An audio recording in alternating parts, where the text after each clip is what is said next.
Bonjour à vous, mes amis. La journée d'aujourd'hui n'est pas bonne, car les Russes ont mené une nouvelle attaque terroriste massive et combinée contre notre pays. Ils ont frappé différentes villes, y compris Odessa. Ils y ont tué une femme. L'armée russe a également remporté une très grande victoire, en frappant un centre de rééducation et en tuant aussi des animaux. C'est un établissement qui ne travaillait pas seulement avec des enfants en situation de handicap. C'est un lieu qui a une âme. Ici, on sauvait des animaux. Malheureusement, 2 de nos animaux sont morts. Les salauds russes ont également frappé notre infrastructure ferroviaire. Dans la région de Kiev, ils ont touché un train qui transportait du gras. L'attaque la plus massive a visé précisément notre capitale. Les dégénérés russes ont frappé Ukropochta et détruit une usine de production de nourriture lyophilisée. Je suis le propriétaire et le fondateur d'une marque alimentaire. Aujourd'hui, il s'est passé ce à quoi nous ne nous attendions pas. Un drone nous a frappés. Dans le même temps, les terroristes russes, comme auparavant, ont délibérément, intentionnellement et spécifiquement attaqué des immeubles résidentiels à l'aide de drones. De plus, l'un des missiles russes a touché un immeuble résidentiel à Kiev et l'a détruit. À l'heure actuelle, on sait qu'au moins 15 personnes ont été tuées dans notre capitale. Vous voyez que l'immeuble de 9 étages s'est effondré jusqu'à la hauteur d'un étage et demi à 2 étages. Le missile a traversé tous les étages jusqu'au sous-sol. Il convient de noter séparément que, pour cette attaque, les Russes ont utilisé notamment des missiles à sous-munitions afin de provoquer le plus de victimes possible parmi la population civile. La police a ramassé ces balles-là, que vous voyez ici. Ce sont des missiles à sous-munitions, avec une charge à fragmentation. Ces petites billes se trouvent à l'intérieur pour causer un maximum de dégâts aux personnes. Je dois rappeler qu'ils attaquent délibérément des cibles civiles afin de semer la peur parmi les Ukrainiens, de répandre le découragement et de briser notre esprit. Mais ils n'y parviendront pas. Comme on pouvait s'y attendre, les Russes ont célébré cette attaque terroriste. Voici des images des conséquences des explosions à Kiev et dans les environs.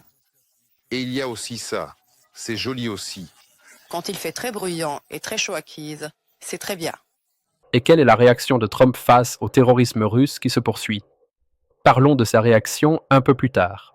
Pour l'instant, je vous invite à aider les forces de sécurité et de défense de l'Ukraine afin que notre armée dispose de plus de drones, que nos soldats puissent se venger, que les Russes perdent leur tête vide. Votre aide est inestimable. Ces drones nous donnent vraiment un avantage sur le front, mais le besoin est immense. Il n'y a jamais assez de drones et nous les utilisons jusqu'au dernier. Il nous faut plus de FPV pour que nous puissions éliminer les occupants encore plus rapidement. La force est la seule langue que les Russes comprennent.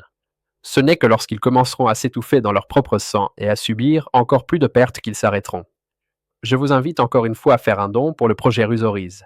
Toutes les informations nécessaires se trouvent, comme toujours, dans la description de cette vidéo.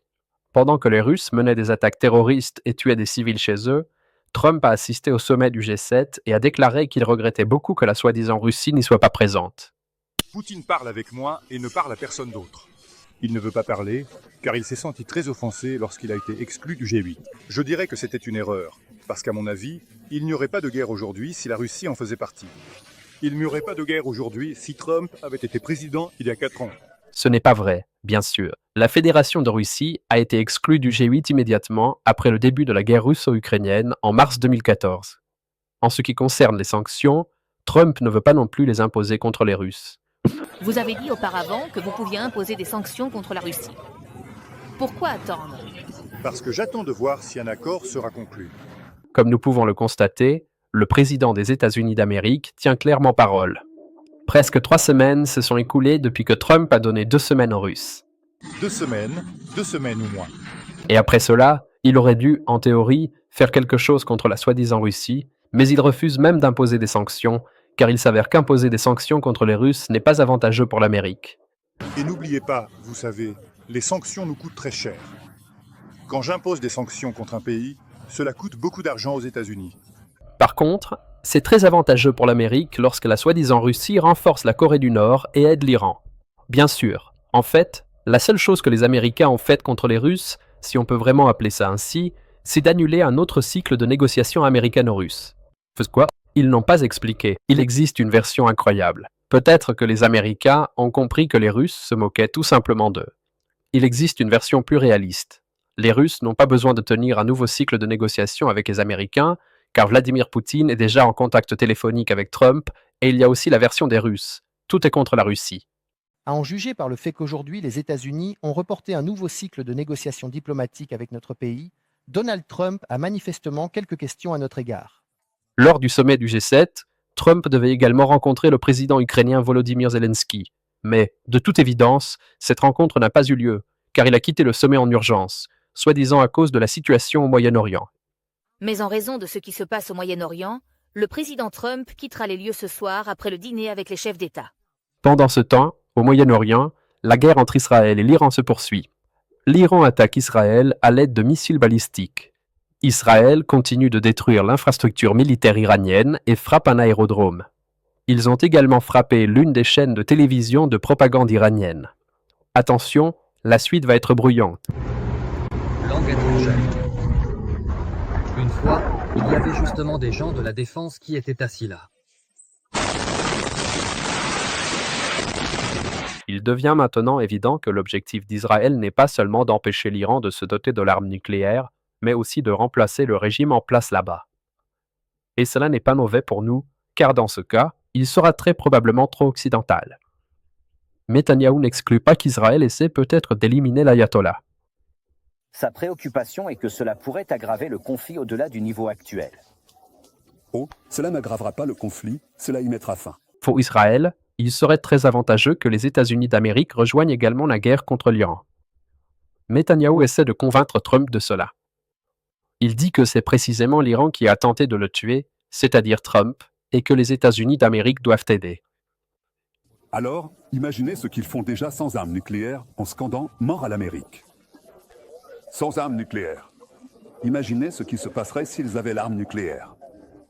Même aux États-Unis, il n'y a pas vraiment de soutien clair et massif à l'idée que les États-Unis entrent en guerre contre l'Iran. Certains sénateurs, comme Lindsey Graham, sont catégoriquement pour. Nous avons une chance d'en finir une bonne fois pour toutes avec la menace qui pèse sur l'État d'Israël, en remplaçant ce régime par quelque chose de meilleur. Et je crois que le plus grand bénéficiaire du départ de l'ayatollah sera le peuple iranien. Une partie des sénateurs américains, y compris au sein du Parti républicain, au contraire, s'oppose à l'entrée des États-Unis en guerre contre l'Iran. Tucker Carlson, qui était auparavant un fervent partisan de Trump, s'est également prononcé catégoriquement contre. Apparemment, quelque chose a changé maintenant. J'ai vraiment peur que mon pays continue de s'affaiblir à cause de cela. Je pense que nous allons assister à la fin de l'Empire américain. De toute évidence, d'autres nations le souhaiteraient. Et c'est le moyen idéal de saper l'Amérique sur les rives de l'Iran. Et à cause de cette déclaration, Carlson s'est en fait brouillé avec Donald Trump, qui l'a traité de fou en réponse. Et cela nous convient aussi, car Carlson est ouvertement pro-russe, et moins il y a de démons pro-russes dans l'entourage du président des États-Unis, mieux c'est. Que quelqu'un, s'il vous plaît, explique à l'illuminé Tucker Carlson que l'Iran ne peut pas posséder d'armes nucléaires. Et j'ai remarqué quelque chose d'intéressant. Quand Carlson prend en fait la défense de l'Iran, Trump commence à l'insulter. Mais quand les Russes soutiennent leur allié iranien, Trump continue d'affirmer qu'il ne fallait pas exclure les Russes du G8. Pourquoi la Russie défend elle l'Iran? La Russie défend elle le droit international? Et qu'a fait l'Iran demain? Non, mais sérieusement. Qu'est-ce que l'Iran a fait de si grave? Et cela confirme une fois de plus la position hypocrite et répugnante des États-Unis d'Amérique. Il y a une mauvaise nouvelle dont j'avais déjà parlé auparavant. Les drones FPV russes de type avion atteignent déjà Soumy. C'est bon, regarde, encore. On se disperse, allez.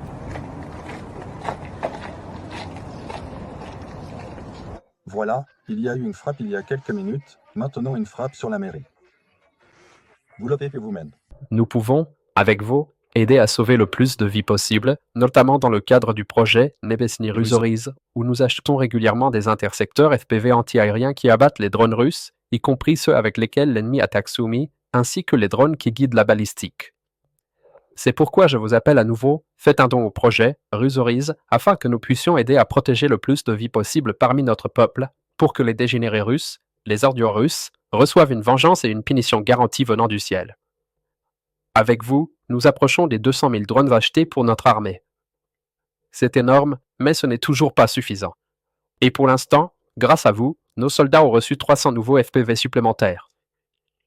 Nous, les soldats de la batterie d'intercepteurs de la 40e brigade de défense côtière, remercions sincèrement la communauté de Cery Sternenco ainsi que tous ceux qui ne sont pas indifférents et qui ont participé à la collecte de fonds.